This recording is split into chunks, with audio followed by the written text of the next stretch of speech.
Present సినీ career పైనే full focus పెట్టిన star heroine Samantha ఆ మధ్య తన సొంత బ్యానర్ లో మా ఇంటి బంగారం అనే సినిమా ప్రకటించింది. అయితే ఇప్పటి వరకు ఈ సినిమాకి సంబంధించి ఎలాంటి అప్డేట్స్ ఇవ్వలేదు. కానీ ఇటీవలే అమెజాన్ ప్రైమ్ లో సిటాడెల్ హనీ బనీ వెబ్ సిరీస్ తో వచ్చింది శామ్. అయితే ఈ సిరీస్ కు ఫ్యామిలీ మ్యాన్ రేంజ్ లో అనుకున్నంత స్పందన మాత్రం రాలేదు. దీంతో ప్రస్తుతం ఆమె నటిస్తున్న మరో సిరీస్ రక్త్ బ్రహ్మాండ్ మీద భారీ ఆశలు పెట్టుకుంది.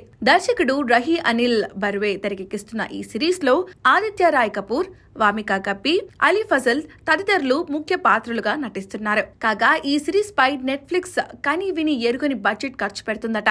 ఈ కారణంగానే ఈ సిరీస్ బ్రేక్ పడినట్లుగా తెలుస్తుంది. సెప్టెంబర్ 2024లో షూటింగ్ మొదలుపెట్టిన ఈ సిరీస్ ఇంకా కీలక దశకు చేరుకోకుండానే 50% బడ్జెట్ ఖర్చయిపోవడం చూసి టీం షాక్ అయిందట. దీంతో కోట్ల రూపాయల స్కామ్ జరిగిందని, దాని వెనుక ఉన్న ఒక ఎగ్జిక్యూటివ్ ప్రొడ్యూసర్ ఉన్నాడని గుర్తించి విచారణ చేసే పనిలో పడిందట.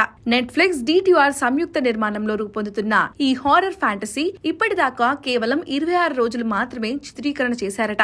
ఇంకా బోలెడు షూటింగ్ బ్యాలెన్స్ ఉంది. అయితే ఈ సిరీస్ ని రాజ్ అండ్ DK పర్యవేక్షిస్తుండగా దర్శకుడు రహీ అనిల్ బర్వే సెట్స్ లో అప్పటికప్పుడు చేస్తున్న మార్పులు చేర్పుల వల్ల కూడా నిర్మాణ వ్యయం పెరుగుతుందట. దీంతో ఎంత ఖర్చు పెట్టడానికైనా నెట్ఫ్లిక్స్ సిద్ధంగా ఉన్నప్పటికీ కనిపించని స్థాయిలో స్కామ్ జరిగిందనే టాక్ మాత్రం వినిపిస్తుంది.